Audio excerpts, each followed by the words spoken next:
కంద వేపుడు చేసుకోబోతున్నాం. మరి దానికి కావాల్సిన పదార్థాలు తీసుకొచ్చేస్తారా? తీసుకొచ్చేస్తాను అమూల్య. Okay,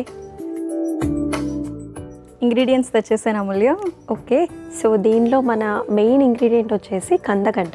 yes. సో దాన్ని మీరు ఉడికించుకొని తీసుకొచ్చారా? Yes, correct. ఉడికించేసుకొని తెచ్చేసాను. మిగతావన్నీ కూడా మనకి వేపుడికి కావాల్సిన పదార్థాలు. ఎస్. స్టార్ట్ చేద్దాం ప్రాసెస్. స్టార్ట్ చేసేద్దాం అమూల్య. స్టవ్ వెలిగించేయండి. ఓకే.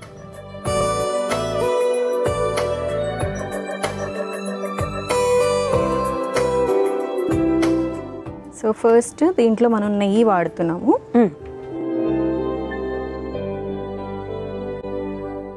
ఒక చెంచా నెయ్యి,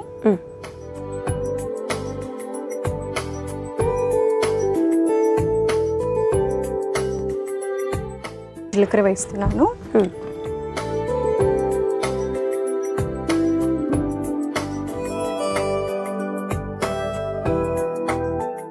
కరివేపాకు కూడా వేసేద్దాము. అలాగే.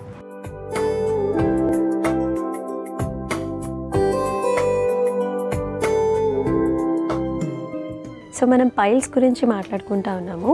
సో ఇది ఎంత కామన్గా వస్తుంది?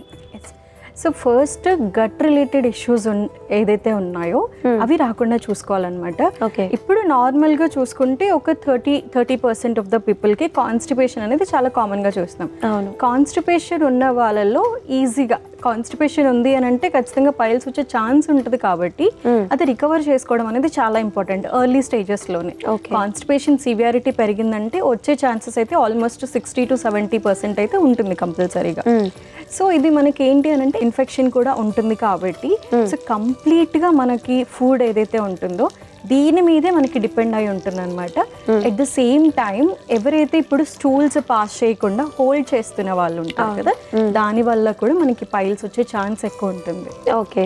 సో దీన్ని ఐడెంటిఫై చేయడం ఎట్లా? మనకి బబల్స్ అనేది క్లియర్ అవ్వదు ఫస్ట్ థింగ్.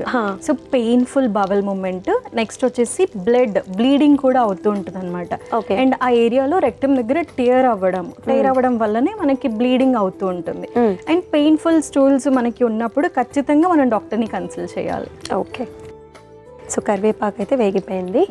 సో మనం ఇది అల్లం పేస్ట్ వేద్దాము. కొంచెం ఆయిల్లో ఫ్రై చేసేస్తే పచ్చిదనం లేకుండా ఉంటుంది అనమాట. అవును.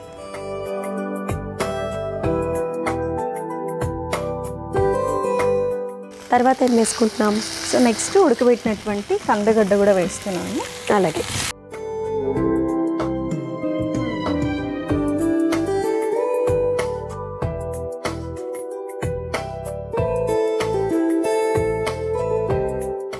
దీంట్లో కొంచెం సాల్ట్ వేద్దాము. అలాగే.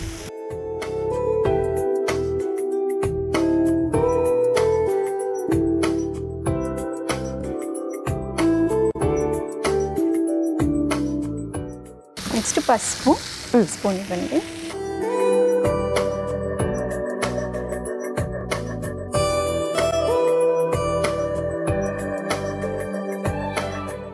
అండ్ ఫైనల్గా కారం వేస్తున్నాను. కారం కొంచెం తక్కువగానే వేస్తాము.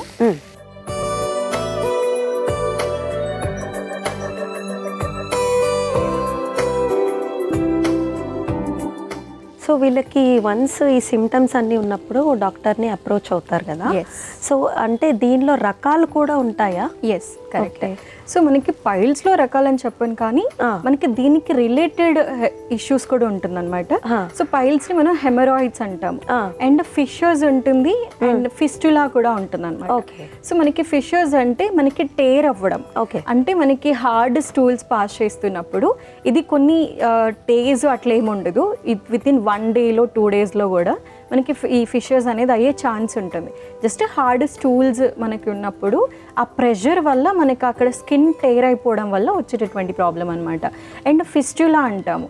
అంటే ఇది మనకి కొంచెం సీవియర్గానే ఉంటుంది. లోపల మనకి కంప్లీట్ బల్జ్ లాగా బ్లడ్ క్లాట్ అయిపోయి మనకి ఆ స్కిన్ అనేది బయటికి కూడా వచ్చేస్తూ ఉంటుంది అనమాట. సో అవుట్ సైడ్ ఎక్స్టర్నల్గా కూడా మనకి కనిపించేస్తూ ఉంటుంది.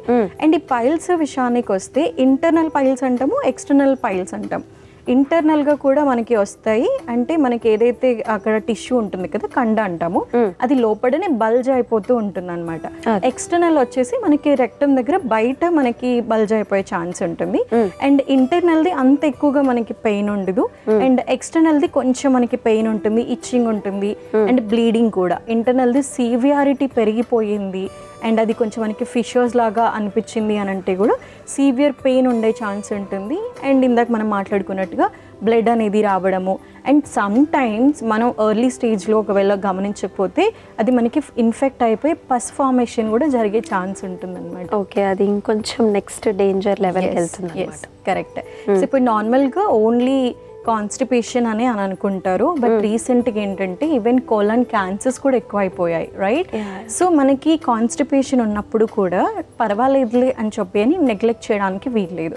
That may convert to haemorrhoids and sometimes that may convert to colon cancer. So ఖచ్చితంగా మనం డాక్టర్ని అయితే మనం సజెస్ట్ అంటే ప్రిస్క్రైబ్ చేసుకోవాలి మెడిసిన్. అండ్ కొన్ని ఫుడ్స్ డైటీషియన్ హెల్ప్ తీసుకొని ఫుడ్స్ కూడా మనం చేంజ్ చేసుకుంటే ఇవన్నీ కొంతవరకు సివియారిటీ పెరగకుండా అండ్ హెమరాయిడ్స్ వరకు రాకుండా చూసుకోవచ్చు అనమాట. Sure, definitely. సో వేపుడు ఇంకొంచెం రెడీ అవ్వాలి కాబట్టి సో వేగుతోంది.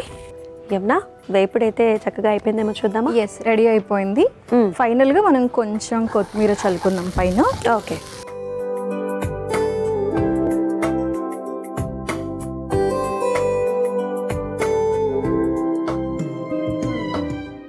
ఓకే, సో అయిపోయినట్టేనా? ఎస్, అయిపోయింది అమూల్య. సర్వ్ చేసుకుందాము. ఓకే.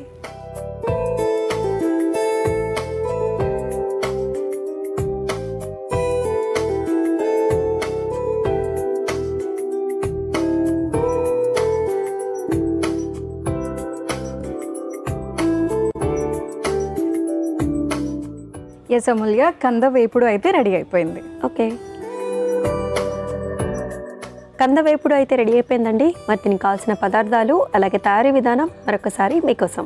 కంద వేపుడుకి కావాల్సిన పదార్థాలు: నెయ్యి, జీలకర్ర, కరివేపాకు, అల్లం వెల్లుల్లి పేస్ట్, ఉడికించుకున్న కందగడ్డ ముక్కలు, ఉప్పు, పసుపు, కారం, కొత్తిమీర.